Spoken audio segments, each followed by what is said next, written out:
¿Qué tal, Rocío? ¿Cómo estás? Hola, buenos días. Pues estamos bien, además hace un día bastante soleado y para ser forasteros poco preparados para el frío no nos está costando mucho. ¿Cómo ha sido vuestra primera impresión estos días en Cracovia, que es donde aterrizasteis, en Polonia? Pues Cracovia es una ciudad preciosa, ya lo sabéis, y su gente también lo es. Cracovia se ha convertido en el último mes en ciudad refugio. Es bastante increíble ver el traseo constante de la gente por la calle. Nosotros no lo distinguíamos, pero los polacos que conocimos nos contaban que se notaba, bueno, que se notaba que se oía otro idioma en los parques y era bastante impresionante. La ciudad, como te contaba, se ha convertido en refugio. Una voluntaria lo explicaba diciendo que se encuentran en modo de guerra, es decir, que están preparados para actuar, o así se está organizando la sociedad civil. Vimos, por ejemplo, un teatro que se había convertido en punto de encuentro donde se coordinaban las llegadas de la gente que viene de Ucrania.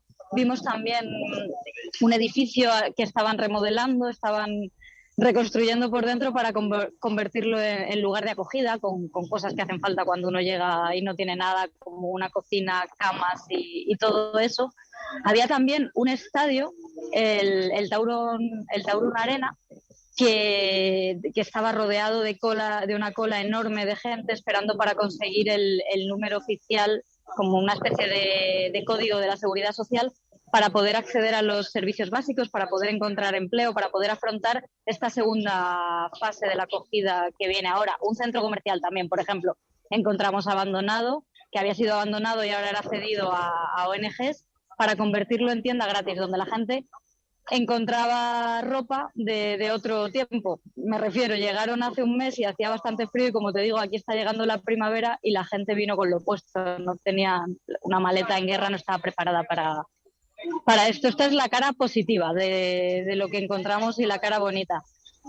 La cara negativa es que la ciudad está al límite. Los pisos, por ejemplo, encontrar un apartamento es cada vez más caro, incluso si tienes dinero es muy difícil de encontrarlo. La red ciudadana que te contaba y las ONGs se han puesto en marcha muy rápido y llegan bastante lejos, pero las instituciones van un poco o mucho más lentas. Hay experiencias de colaboración. Una voluntaria, Aska, nos acompañaba por la estación donde ella trabaja como mediadora e intenta hacer que fluya el diálogo entre las instituciones y las redes la gente, el voluntariado, las ONGs, pero queda mucho por hacer. Están afrontando algunas situaciones de riesgo, como ya habéis oído seguro estos días, que es el peligro de trata. Bueno, si la respuesta institucional, tanto a estas situaciones de peligro como a la llegada que sigue constante y que parece que va a ser a largo plazo, es lo que te decía, si las instituciones no ponen medidas y piensan en que la acogida tiene que ser un proyecto a largo plazo, vimos que las fuerzas flaqueaban y bueno, creemos que esa energía podría colapsar. Sobre todo lo que está ocurriendo en Cracovia, profundizaremos los próximos días, pero ahora estás en Medica. ¿Dónde está y qué hay allí? Eso es. Pues Medica es un pueblecito que está en el suroeste de Polonia, es lo que se conoce como la región subcarpática. Aquí, al lado de este pueblecito está el puesto fronterizo de Médica que estáis viendo y es el paso fronterizo que más tránsito ha tenido siempre por la frontera y desde que comenzó la guerra es increíble, es un tránsito constante. La mayor parte de los refugiados han llegado por aquí. Además es característico porque es uno de los pasos más grandes por donde la gente puede cruzar a pie. Por otros puntos cruzan con el tren o con autobuses, pero aquí podemos ver a mucha gente ir y venir. Bueno, ha sido atacada además la zona muy cerca de allí, a 80 kilómetros de esta frontera. Hubo en las últimas horas un ataque bastante potente. ¿Eso ha generado un tránsito de más personas? Este fin de semana atacaron Lid, como tú decías, está a 80 kilómetros de la frontera y Álvaro y yo llegábamos imaginando que habría muchísima gente. no estaba tan abarrotado como pensábamos. De hecho, los voluntarios y las organizaciones que están aquí nos decían que creían que la mayor parte de la gente está todavía en la otra parte, en el lado ucraniano, que no podemos ver desde aquí, y nos contaban que estarían seguramente en las colas esperando ahí. De todas formas, sabes que el ataque de Rusia fue puntual, digamos, hubo algunos heridos, pero no se centró en esa zona. Rusia había anunciado en los días anteriores que su objetivo era el oeste del país y esos días estaba también por aquí Joe Biden, por lo que podría parecer que esto fue como un saludo macabro por parte de Putin a su homólogo estadounidense y que los bombardeos se sigan centrando en la otra parte del país. No conocemos las razones, sea como sea, no había tantísima gente como cabía esperar. Pues ya lo estáis oyendo, esas son las maletas de los ucranianos y las ucranianas, fundamentalmente ellas, que pasan por la frontera. Allí estamos, porque queríamos escuchar para contaros lo que pasa cuando el mundo se rompe. Carne cruda desde la frontera de Ucrania. En el mayor éxodo en Europa desde la Segunda Guerra Mundial.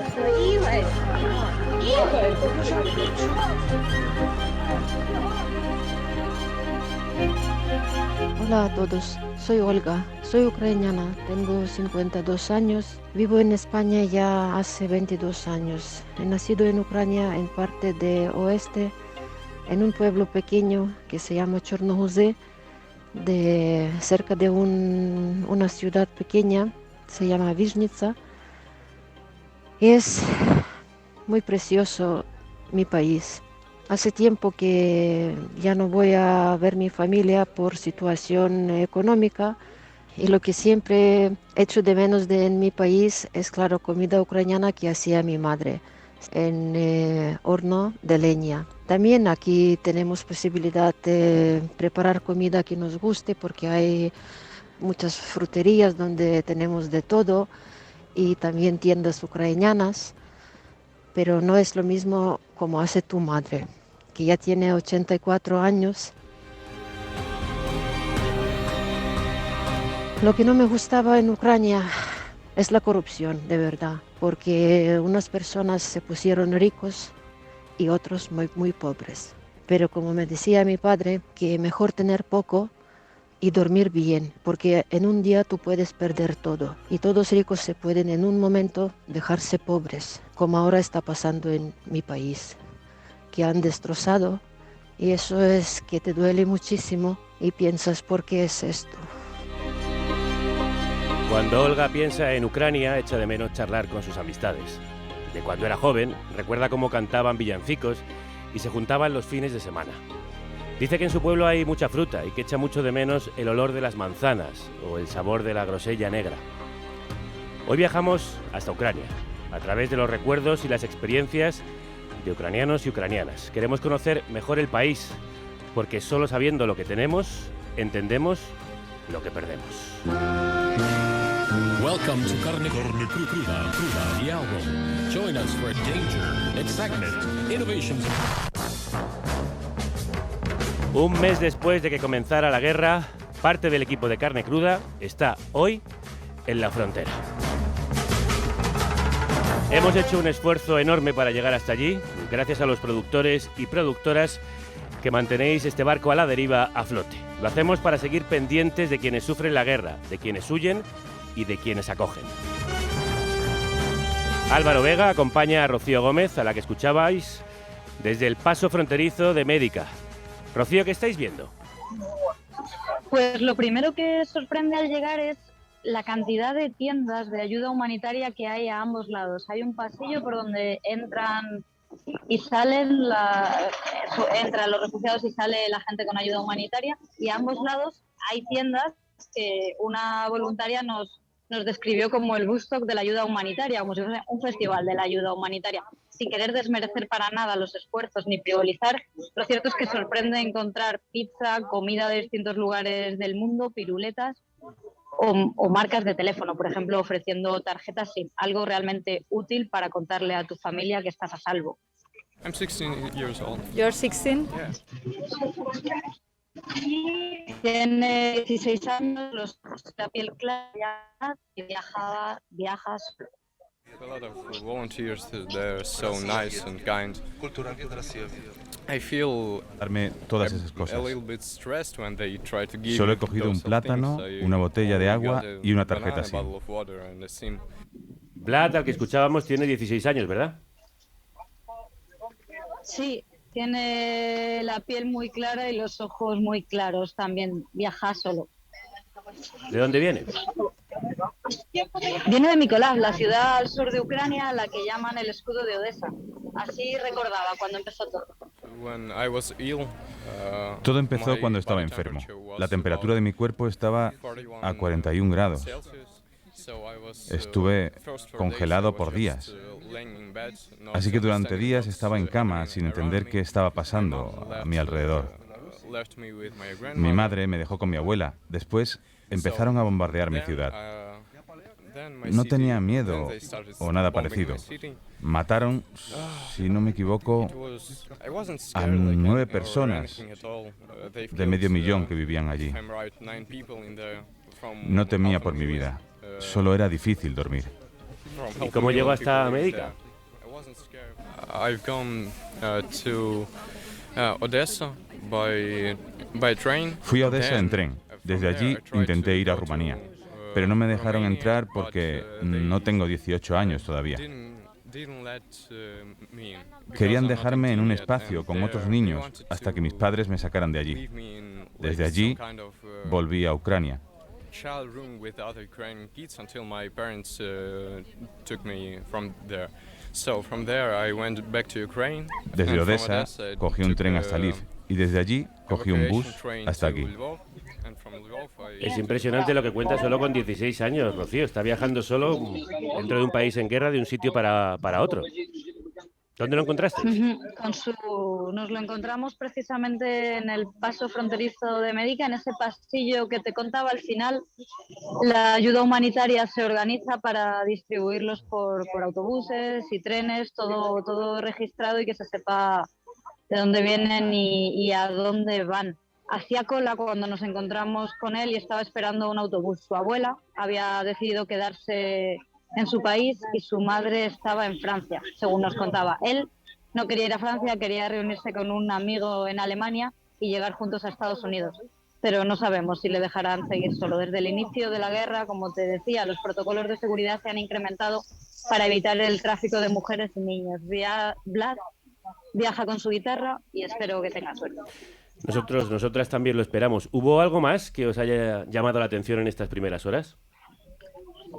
Pues sí, además de la gente que está entrando y las historias que cuentan, había gente que volvía a entrar. Hay gente que está haciendo el camino contrario. ¿Por qué? Pues hay ucranianos que por diferentes razones deciden volver. Por ejemplo, ayer nos contaban que una señora había pedido que la volviesen a traer porque su marido le ha dicho que la guerra acaba en 4 días. Otros sienten que tienen que volver a ayudar a los suyos. Otros no tienen medios para mantenerse fuera o simplemente quieren volver a su casa. Mi nombre es Silvia, soy de Lviv, Ucrania. Estuve unos meses en Polonia e intenté ayudar como voluntaria. Pero ayer me enteré de que mi ciudad está siendo bombardeada y empecé a sentirme muy mal y quiero volver a casa. Cuéntanos sobre ella. Ella cruzó para ayudar al otro lado y ha decidido volver. Cuando le preguntamos por qué, le molestó un poco y nos contestó con un obviously, vuelvo a mi casa. Y tenía razón, pero a mí me daría miedo. No, no tengo miedo. Todo el mundo puede ver que somos gente fuerte y vamos a ganar. La gente está muy triste, pero todos vamos a estar bien. ¿Cuántos años tiene? Tiene apenas 20 años y vuelve con una amiga que tiene pinta de tener su misma edad y 2 maletas de ruedas enormes a una ciudad que es patrimonio de la UNESCO. Mi ciudad es muy bonita y me encanta y la echo mucho de menos. Echo de menos a mi familia y echo de menos a todas las personas que se quedaron ahí. Yo no puedo estar aquí porque sé que toda mi familia está ahí. Es difícil para mí. Un montón de esculturas históricas, museos, tiene una ópera muy bonita, es realmente muy bonita. Tienes que visitarla. Hemos oído hablar de ella, de esta ciudad, muchísimas veces en los últimos días, desgraciadamente por esta guerra. Lviv, hay que ir a verla, sí. Rocío, Álvaro, muchísimas gracias por vuestro trabajo, cuidaos mucho y seguimos en contacto mañana. Volvemos a escucharos. Muchísimas gracias a vosotras por escuchar y dejadnos que os pongamos una canción de despedida. Claro que sí, claro que sí. Cuéntanos. Se llama Tilko We Low, o algo así, solamente en Low, solamente en Lviv. Low era una ciudad polaca, que ahora es Lviv, una ciudad ucraniana. Nos la enseñaron unos amigos que conocimos en Polonia y el título de la canción se llama así, solamente en Lviv. Y cuenta todas las bondades de esa ciudad, de sus gentes, de lo bien que se come allí, de lo feliz que era la gente. La ciudad durante la guerra, se ha convertido en refugio para miles de ucranianos que huyen hacia la frontera. Lviv, como te contaba, es el nombre en ucraniano, Leópolis es en latín y Lwów es como la llaman en Polonia. Nos la pusieron Javier y Olga, que nos invitaron a cenar a su casa y nos presentaron a Sveta y a su hija Blata, que también huyeron de la guerra cuando empezaron a bombardear otra ciudad, Kharkov. Pero esta es otra historia que os contamos otro día, ¿vale? Nos parecía una bonita forma para hablar de los puentes que hay entre ambos pueblos, el polaco y el ucraniano. Cuidaos muchísimo, un abrazo grande. Vosotros también, un abrazo enorme por allí. Niech inni se jadą gdzie mogą, gdzie chcą, do Widnia, Paryża, Londynu. A ja się z Lwowa nie ruszę za próg, za skarby taskasz mnie Bóg. Bo gdzie jeszcze ludziom tak dobrze jak tu, tylko we Lwowie, gdzie śpiewem cię tulo i budzą ze snu, tylko we Lwowie. I bogaci dziad tu są za pan brat i każdy ma uśmiech na twarzy.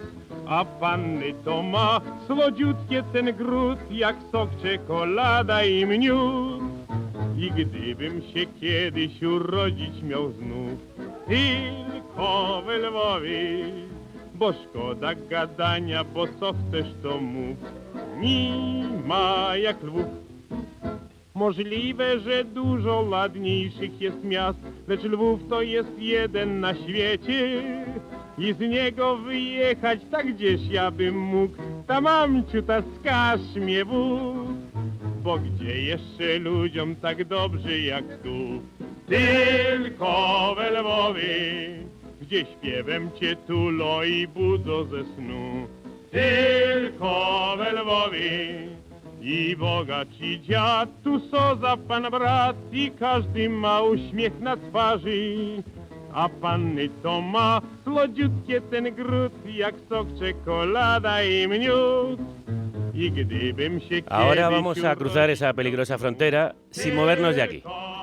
Vamos a pasar al otro lado, a Ucrania, a través de las experiencias y los recuerdos de los ucranianos y de la ucraniana, que hoy nos van a contar cómo es su país.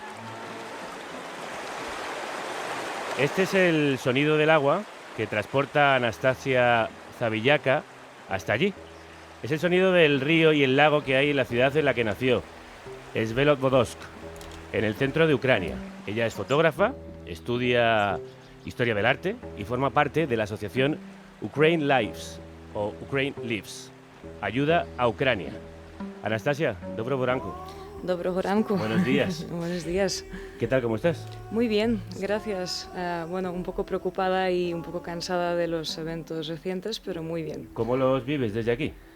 Pues mira, al principio, sobre todo la primera semana, lo vivíamos muy difícilmente.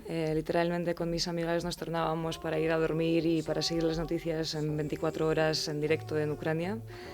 Y en algún momento entendimos pues teníamos que hacer algo, queríamos ayudar de alguna forma, entonces pues en vez de estar ahí muertas del pánico y sin hacer nada, pues decidimos montar un punto de recogida de ayuda humanitaria.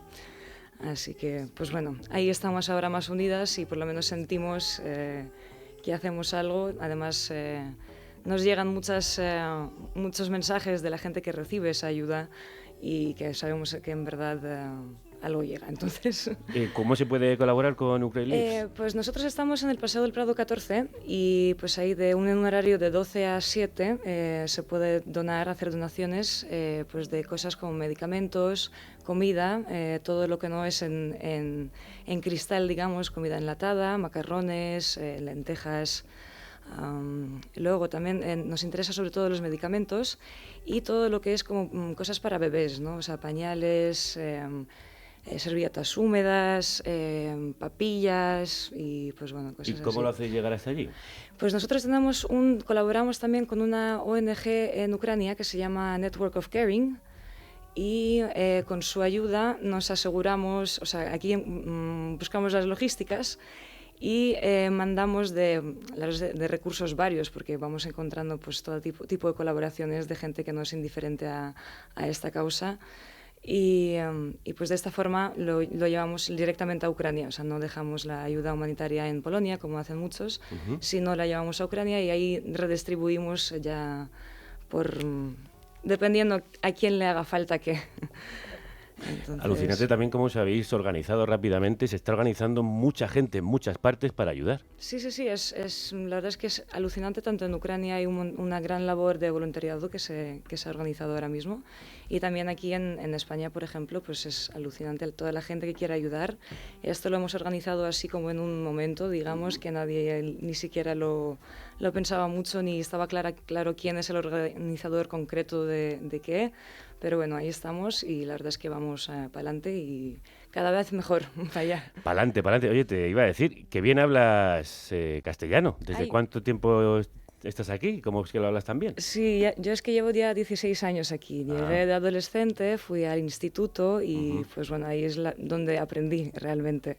Y también como los españoles sois tan acogedores, digamos, pues me habéis ayudado mucho, sobre todo en la adolescencia, pues a corregirme y a integrarme un poco.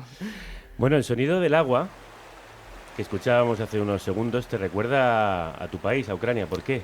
Sí, porque yo, como has dicho, vengo de la ciudad de Svitlovodsk, que es una ciudad del centro de Ucrania, es la región de Kropivnitsky, y tenemos ahí un embalse enorme, es gigante. No podemos ver en la mayoría de las veces la orilla la otra orilla.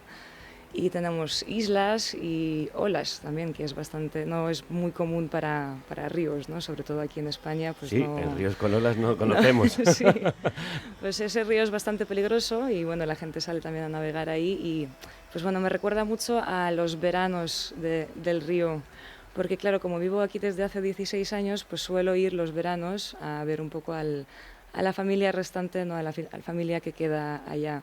¿Ahora mismo la tienes allí? ¿Tienes mucha familia dentro? Sí, tengo a mi padre que está ahí, que tiene 66 años y podría salir del país, pero él dice que no quiere, que él se queda ahí hasta el final. Y bueno, el resto de mi familia también está ahí, de momento no se quieren salir. ¿Están viendo bombardeos cerca, tiroteos? Sí, o sea, digo, la mayoría de la familia, o sea, no están en un peligro directo, digamos, o sea, tienen alarmas aéreas, digamos, con un promedio de 5 veces al día, una cosa así, les caen algunos residuos cerca, pero no están siendo ellos directamente bombardeados. Y cuando escuchan las alarmas van a los refugios. Van a los refugios, sí. Al principio se lo tomaban un poco a menos serio, pero en algún momento entendieron que sí que es importante ir a los refugios. ¿Están bien? Están bien, digo, psicológicamente se intentan mantener positivos, la verdad. Digo, es difícil porque sí que se les están acabando los recursos, ¿no? A lo mejor es más difícil encontrar comidas o medicamentos en las farmacias. Y también hay muchos refugiados, hay muchos desplazados, ¿no? De otros territorios de Ucrania que están en conflicto, que ahora mismo están allá. Entonces, pues hay un poquito de todo, ¿no? Se vive un ambiente un poco tenso a la vez que feliz, porque pues bueno, mucha gente está contenta de estar a salvo, otros están muy contentos de ayudar y refugiar y así. Claro, hemos oído hablar mucho de los colores de la bandera ucraniana, que popularmente hacen referencia al azul del cielo y al amarillo de los extensos campos de trigo. De hecho, se conoce a Ucrania como el granero de Europa. Tú, como fotógrafa, Anastasia, ¿Qué recomiendas para ver esos campos? ¿O cómo ves tu país? Danos una fotografía de cómo es Ucrania. Bueno, en general para mí, o sea, yo la imagen, digo, Ucrania es uno de los países más grandes de Europa, ¿no? Entonces tiene un territorio extensísimo.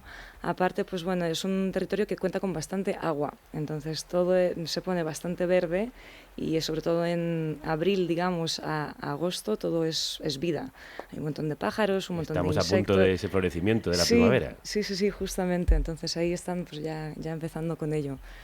Y pues bueno, para mí sobre todo la imagen que yo tengo son los campos, porque tenemos un mar de campos de cereal de todo tipo, de girasoles, de no sé, de otro tipo de huertas, de patatas, de cualquier cosa que esto ocurra. Entonces, pero bueno, lo más emblemático es justamente eso, que cuando vas sobre todo en coche, te desplazas por el país, pues ves el azul del cielo, sobre todo en agosto, y pues el amarillo de los campos de cereal o los girasoles que se te mezclan y se te vuelve como algo así constante, ¿no? Porque pues pueden ser kilómetros y kilómetros de esto, interminable. Y qué contraste, sí, qué contraste es ahora ver una guerra cuando la primavera está a punto de florecer, cuando la vida está a punto de brotar, que alguien esté intentando destruir un país tan bello, al que nos vamos a ir también a través de la música, que siempre nos ayuda a transportarnos.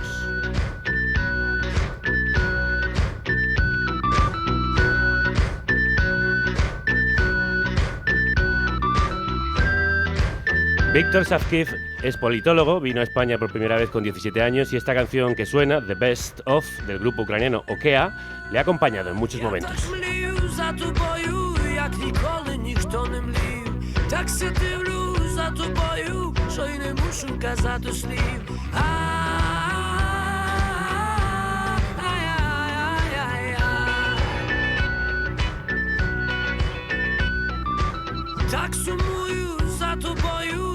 За волею в клітці птах і чекаю, і не знаю, чи ж то правда в твоїх очах.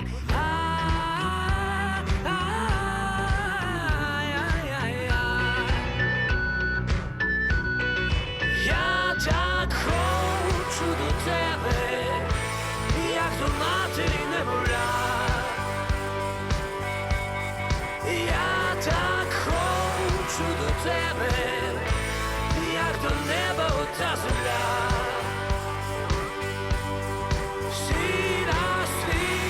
A Víctor ya lo conocéis porque lo escuchamos en uno de los primeros programas que hicimos sobre Ucrania. Víctor, Privit. ¿Qué dice la canción de Okeanisy?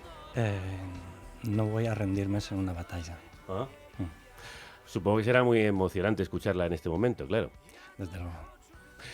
¿Por qué te gusta tanto la canción? Porque te anima a seguir viviendo, a seguir luchando, a no rendirse y no bajar las manos en momentos difíciles y seguir adelante. ¿Cómo está tu familia? Mi familia en Ucrania está físicamente bien, pero emocionalmente agotada, ¿Dónde están? asustada. Están principalmente en el oeste del país, en diferentes ciudades, en los pueblos también. Mi abuela está en Ternópil, en mi ciudad natal, baja a los refugios a diario, a veces 6 veces, 2 veces.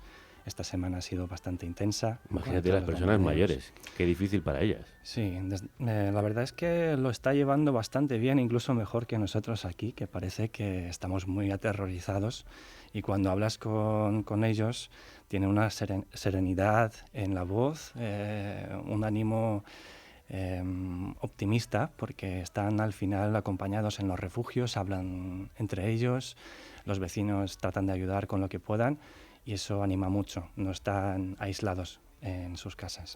Tú como Anastasia también hablas muy bien español, ¿por qué? ¿Cuánto tiempo llevas entre nosotros? Muchas gracias, llevo 9 años, un poco más de 9 años. También estudié en el colegio, hice el bachillerato aquí. Ajá. ¿Cuántos años tienes? Tengo 27. Ah, mira. Juventud, divino tesoro. ¿Y qué has estudiado? Estudié Ciencias Políticas en la Universidad Complutense y ahí mismo hice el máster. Sí, por eso hablamos contigo el primer día como politólogo y queríamos hablar de las cosas de vuestro país y, entre otras, por ejemplo, nos sorprenden, hablando de política, las imágenes de auténticas peleas a puñetazos en el Consejo Supremo, que es el Parlamento ucraniano.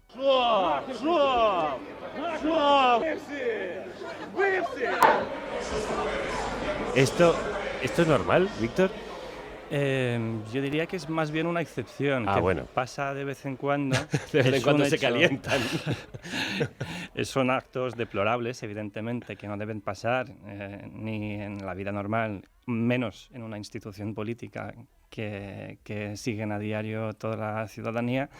Es verdad que el Parlamento no goza de una confianza desde hace años, eso sí, y estos hechos pues le restan legitimidad, pero sigue habiendo mucha gente muy capaz que sigue trabajando. Evidentemente son actos que llaman mucho la atención, pero no debemos señalarlos como la norma, sino más bien como la excepción. Sí. ¿Cómo es la política en Ucrania?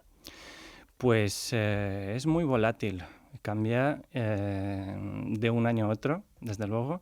Es muy difícil de seguir con los mismos esquemas y la posición desde los países occidentales, porque te puede confundir, tienes que desprenderte de todos los marcos de análisis que utilizamos aquí y comprenderlo como es. En su posición geográfica, conociendo el contexto histórico, toda la trayectoria política de nuestro país y de nuestro entorno. Bueno, tenéis una también excepción a la regla, que es tener como presidente del país a un famoso cómico y actor que ahora se ha convertido casi en héroe de la nación. Zelensky. Вы свистнули, я на месте. А мы рады приветствовать вас, собиратели, специально только для русских.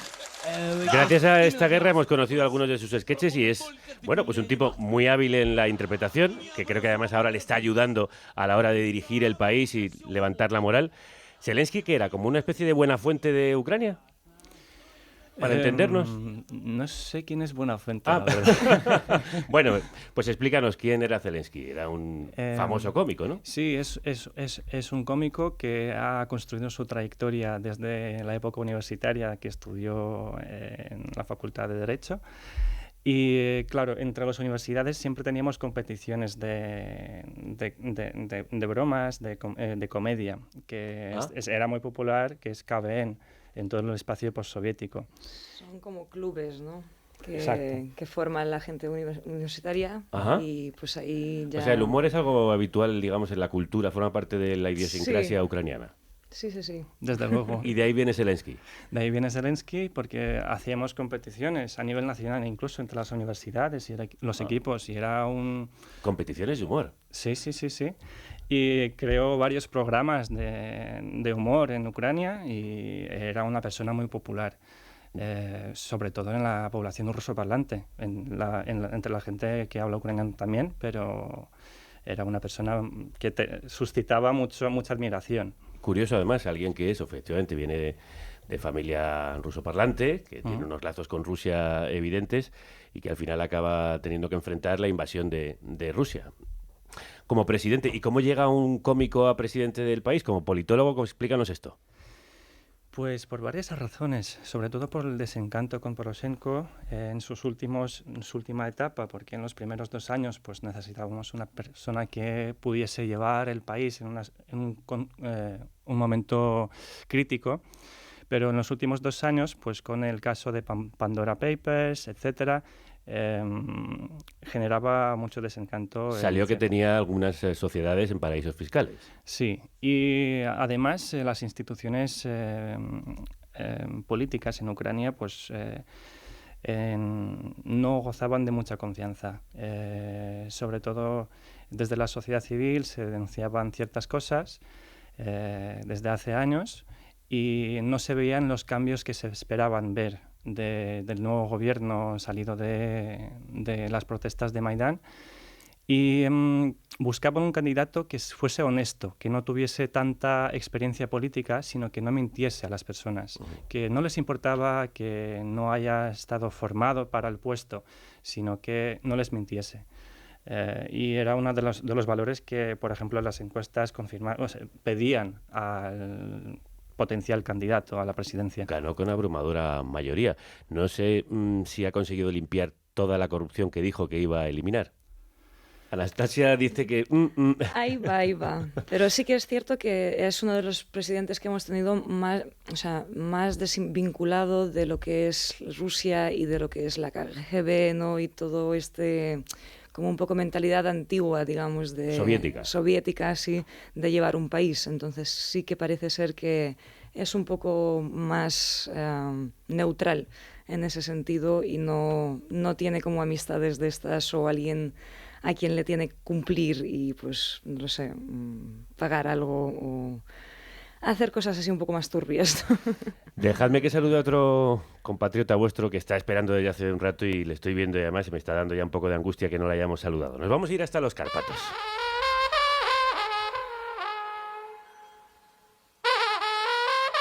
Este es el sonido de una trembita, instrumento de viento.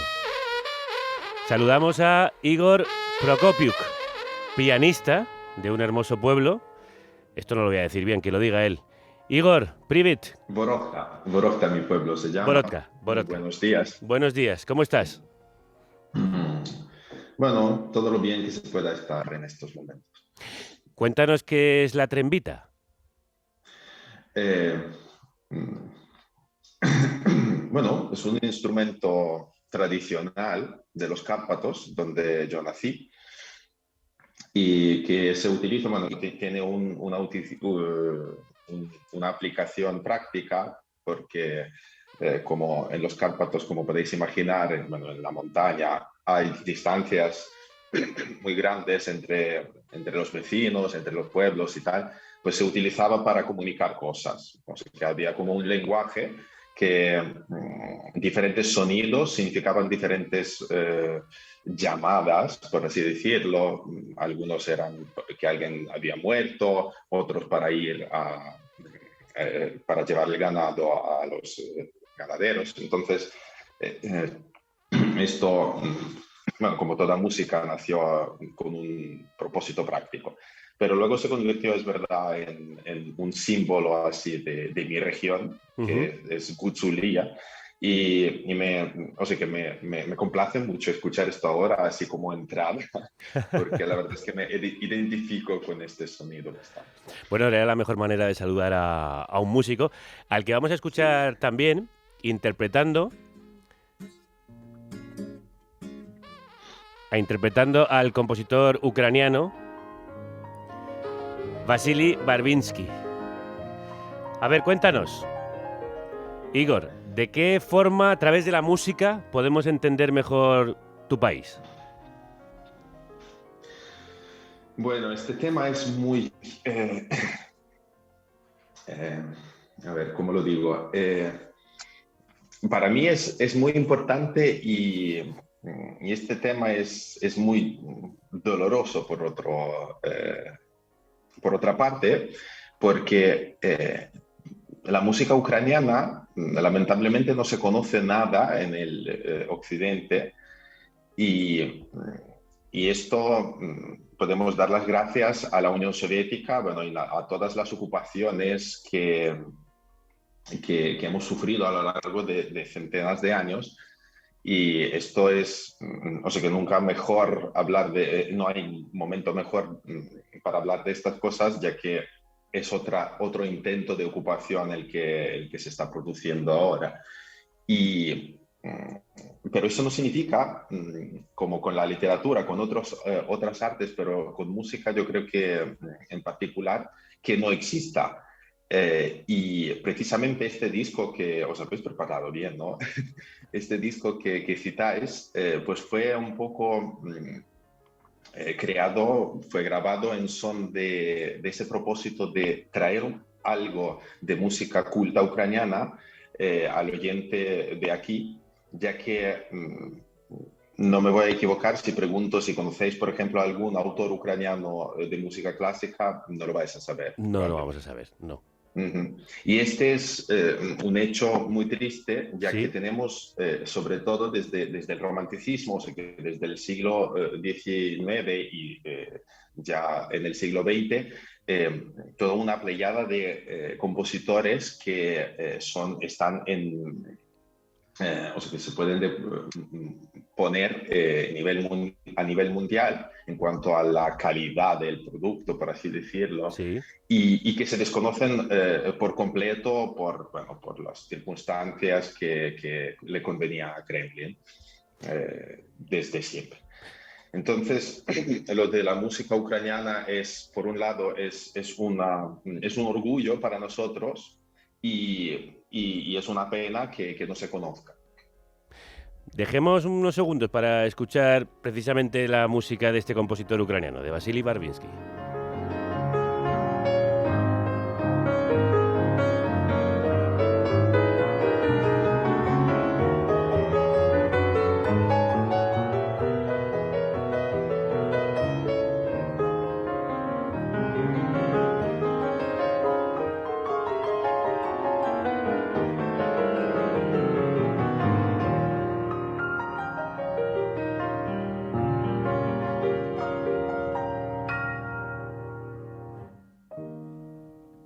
No solo tiene grandísimos compositores, sino también grandísimos pianistas como Igor Prokopyuk, si lo diré bien, al que escuchábamos interpretar esta pieza. ¿Qué haces aquí, en España, desde hace 7 años que llegaste? Vivo. Vivo e intento hacer algo bonito. Yo vine aquí no sé, por vicisitudes de la vida. Mi familia, mi padre, me queda muy poco de mi familia, tengo solo a mi padre y a mi hermano, y ambos estaban aquí y siempre hubo yo me había quedado hasta el último momento en Ucrania, pero siempre hubo este discurso de ¿qué haces ahí? Ve un poco el mundo, y es verdad que me apetecía, ya que nunca antes había salido de Ucrania, me apetecía conocer algún otro país, y esta era la oportunidad, pero como que tengo un vínculo muy grande con Ucrania, y hasta el último momento no me atrevía. Pero al final, de hecho, coincidió, eso fue un poco como la gota que colmó el vaso, el comienzo de la guerra, que fue en el 2014, y en 2015 yo tomé esa decisión de conocer a España.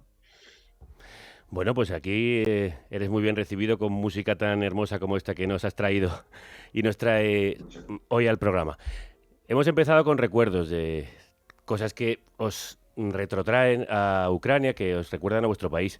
Al principio del programa escuchábamos a Olga, que nos hablaba del sabor y el olor de las manzanas y de las grosellas. ¿Qué comida echáis en falta o cuál os lleva hasta Ucrania, Anastasia? Pues la verdad es que creo como Olga, yo echo muchísimo de menos la fruta y la verdura de allá. Es muy sabrosa y la verdad es que es muy abundante también, entonces está riquísima. Y luego también el borscht, obviamente, porque es un plato que me gusta degustarlo, ¿no? Me gusta ir a cada casa a ver cómo preparan en su casa el borscht. Y la verdad es que para mí no... ¿Qué es lo que lleva el borscht? El borscht es una sopa de remolacha. Ah. Sí, que bueno, lleva más cosas, lleva patatas, lleva alubias, lleva remolacha, zanahoria, carne en algunas ocasiones y pues bueno, y tomate frito también. Víctor, ¿cuál es tu comida favorita? Yo diría que vareniki. Vareniki con queso. ¿Qué es eso? Son como unas empanadas... como ravioli, ¿no? Digamos. Sí, totalmente. Una especie de ravioli. Que puede tener diferentes rellenos, desde patata hasta cerezas. Y es una cosa muy típica de Ucrania que se come con nata, con diferentes acompañantes, y también me gustaba el hacerlo con mi abuela. Todo el proceso de estar sentado en la cocina, que es un plato de elaboración, que también se puede comprar congelado, evidentemente, pero hay una cultura de hacerlo en compañía familiar y es lo que echo de menos de la comida. ¿Y en tu caso, Igor? Bueno, yo voy a seguir la línea de los Cárpatos, ya que... Muy bien, muy bien. Tengo ese papel porque por supuesto que me encanta borscht y me encantan vareniki, Y yo tenía un vecino que decía que borscht sin carne no es borscht. Mi padre dice lo mismo. Debe de ser una frase típica de padres ucranianos, ¿no?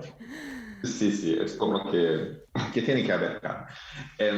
Pero bueno, en cuanto a mí, me gusta mucho Banosh, que es un plato propiamente de los Gutzule. Gutzule es una etnia de los Cárpatos ucranianos y que es como harina así de maíz que se cocina en nata y solamente en nata sin agua. Sí.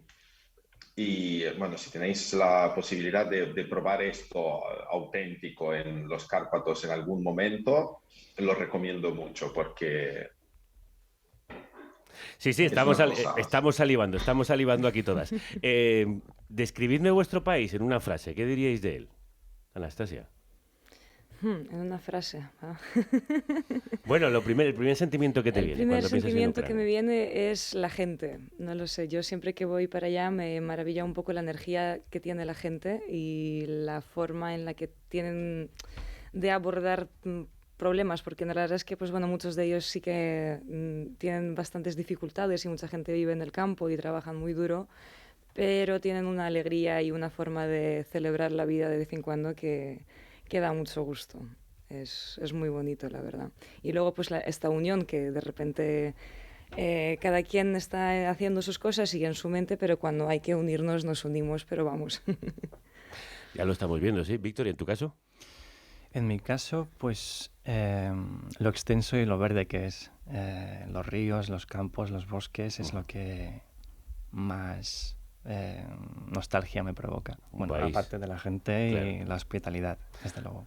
Un país interminable, que quieren algunos que determine, pero que no va a ser así. Igor, ¿y a ti qué sentimientos te trae la palabra Ucrania? Bueno, yo... Y no me hables de los Cárpatos. Sí, ya no puedo dejar este... No, es verdad que lo primero que me vino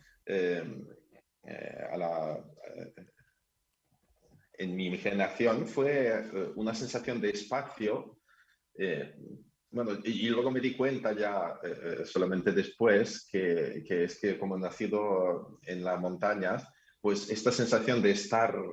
bueno, hay una canción de Ruslana. Ruslana es una cantante pop que, bueno, ganó Eurovisión en algún momento, yo no me acuerdo del año, y utilizaba de hecho el sonido de Trembita, y ella tiene ahí en su canción una frase que es: sé cómo se puede mirar la tierra desde arriba. Y esta sensación solo la tienes cuando vives en la montaña y siempre estás en siempre estás en una posición elevada. Y pues, claro. Sí. Y esta sensación de estar en la ladera de una montaña y ver mucho más allá y tener esta sensación de espacio, pues es lo que me vino a la memoria. Pues creo que nos estamos transportando hacia ese espacio gracias a las palabras de quienes nos acompañan y vamos a ir aún más lejos y más cerca.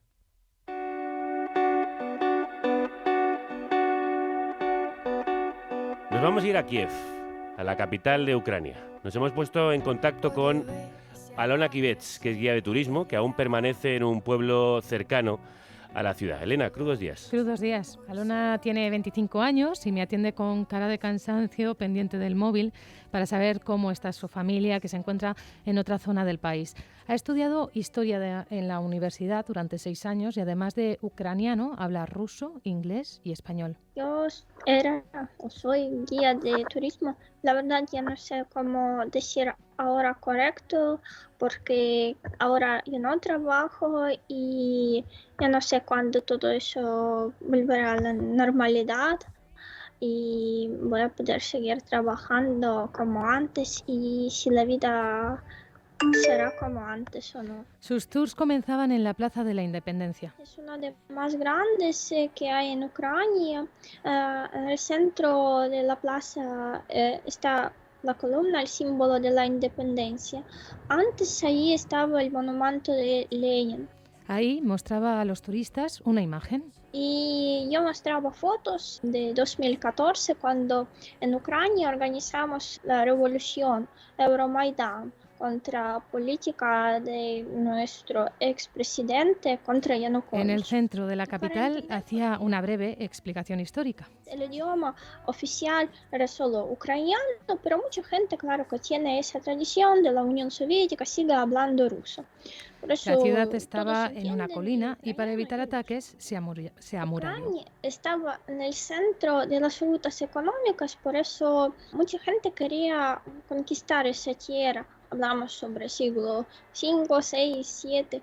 En el siglo X decidieron cerca de Kiev construir las murallas y en siglo XI construyeron 3 entradas principales a la ciudad. El arco dorado, el arco amarillo con el arcángel San Miguel, patrón de la ciudad, y el arco de la amistad, que simboliza la amistad de los pueblos de la Unión Soviética. Pero el arco, el símbolo de la URSS, está en el centro de la capital.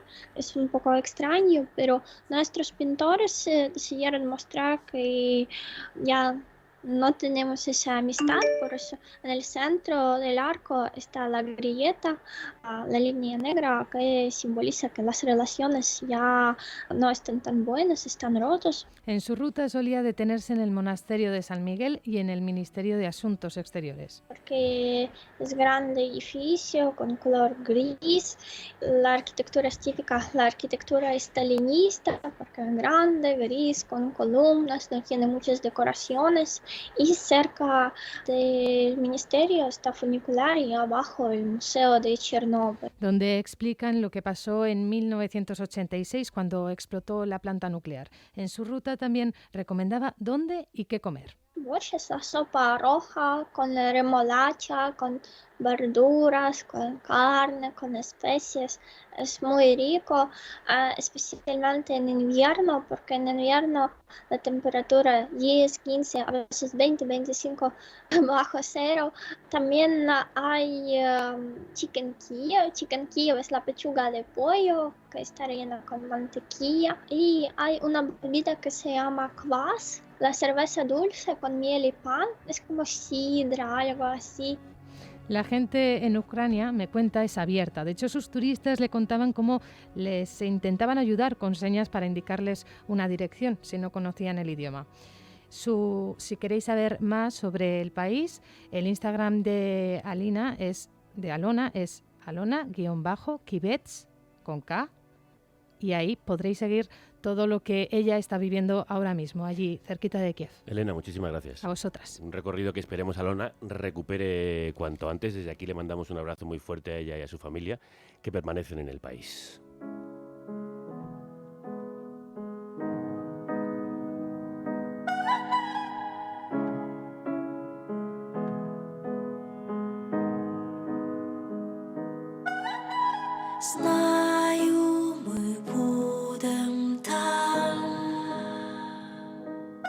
Anastasia, tú estás estudiando Historia del Arte, ¿no? Sí. Te dará mucha pena ver cómo el patrimonio inmenso que tiene Ucrania puede ser destruido por las bombas. Totalmente. Además estuve en Kiev este verano y sí, realmente vi cómo la ciudad se estaba reconstruyendo y en verdad estaban haciendo cosas muy bonitas y reconstruyendo pues todos esos edificios que hacía falta pues renovar.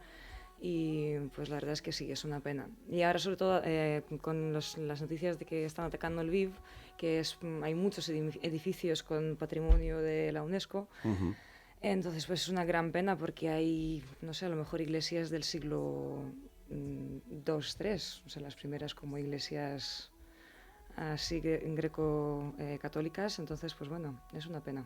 Y además una ciudad tan importante como Odessa, que tiene un patrimonio artístico vastísimo, también está siendo bombardeada de manera inclemente. Inclemente, sí. Además pues lo mismo, Odessa en los últimos años se había crecido muchísimo, se había desarrollado muchísimo, tanto pues habían restaurado las cosas históricas como han construido mucha infraestructura nueva y pues la verdad es que es una gran pena.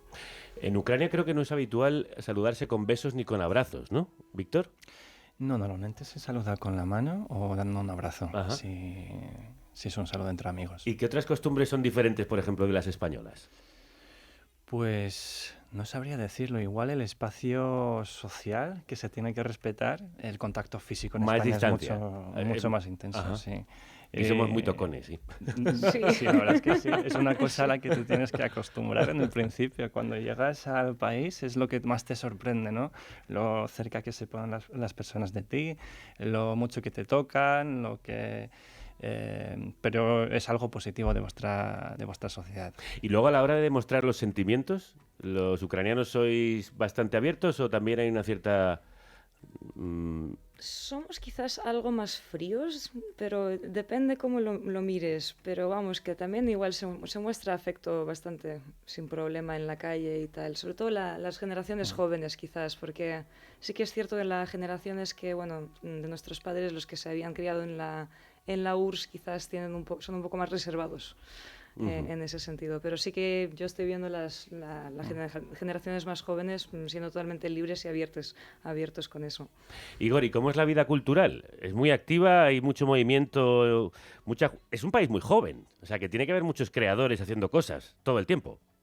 Mira, precisamente me voy a permitir un pequeño desliz porque dices que es un país muy joven y he oído a vuestra correspondente de Polonia que ha dicho que Lviv fue una ciudad polaca y ahora la chica de Kyiv que se dedica a las excursiones de un arca sobre la amistad entre dos pueblos. Y me gustaría recalcar que hay el discurso, el contexto en el que nos encontramos ahora, cultural e histórico también, es muy deformado, es muy desinformado y por eso tenemos estos lapsus, porque el Lviv fue creado por un kniaz Danilo Galevsky en 1231, mucho antes de que que fue ocupado también por los polacos, ¿por qué no decirlo? Luego, en Kyiv hay un montón de arquitectura de diferentes épocas, de diferentes épocas, ¿sí?, que se pueden citar y sorprendentemente, y tengo una historia, no la voy a contar, pero del pueblo de Malpartida, aquí de Extremadura, donde de hecho grabé el disco, dos niños de los anfitriones que me acogieron en su casa tenían un mapa donde en Ucrania, un mapa donde en cada país surgía la Tour Eiffel en Francia. Sí, con los monumentos más importantes. Olivos y tal.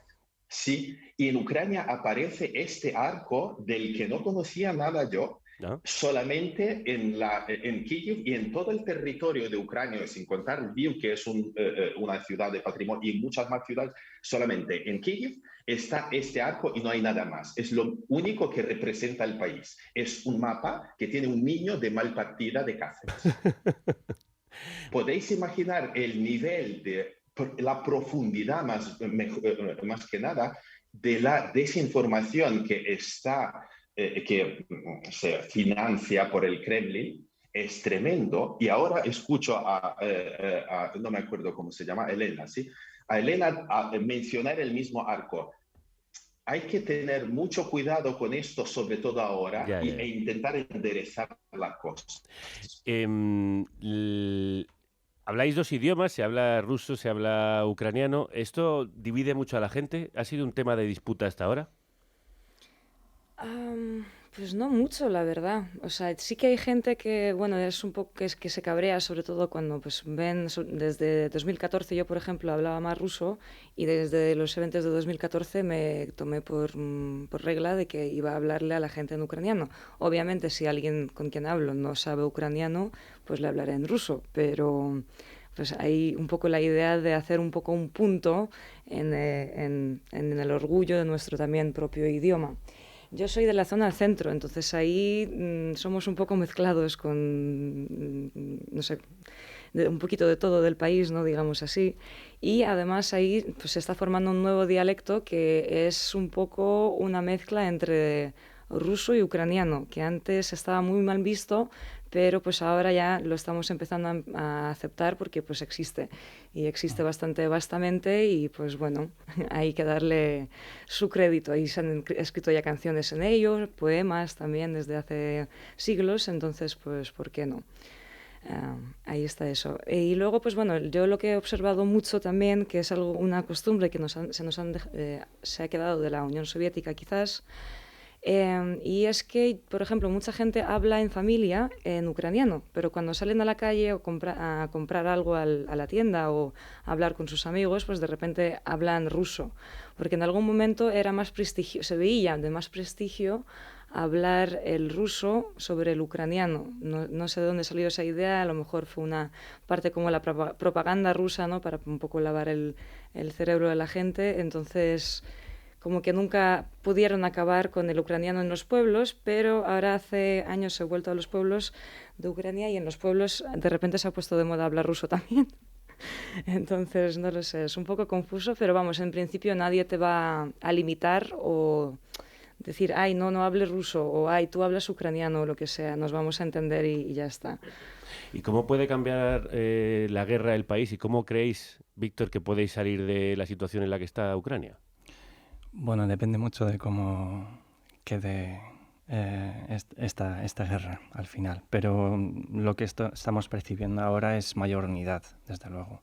En la sociedad se han dejado aparte las diferencias y las cuestiones controvertidas. Y yo creo que Rusia nos ha ayudado a crear una identidad ahora mismo. O sea, con su invasión, entrando en nuestro país, ha unido a la gente frente a ello. Y yo creo que por eso hay futuro de aquí en adelante para crear esta identidad que pueda albergar todas esta diversidad, esta pluralidad en nuestra sociedad, porque es que no es muy diversa en cuanto a su composición étnica, el idioma, diferentes visiones ideológicas, y yo creo que es una oportunidad para generar esta identidad inclusiva en el futuro.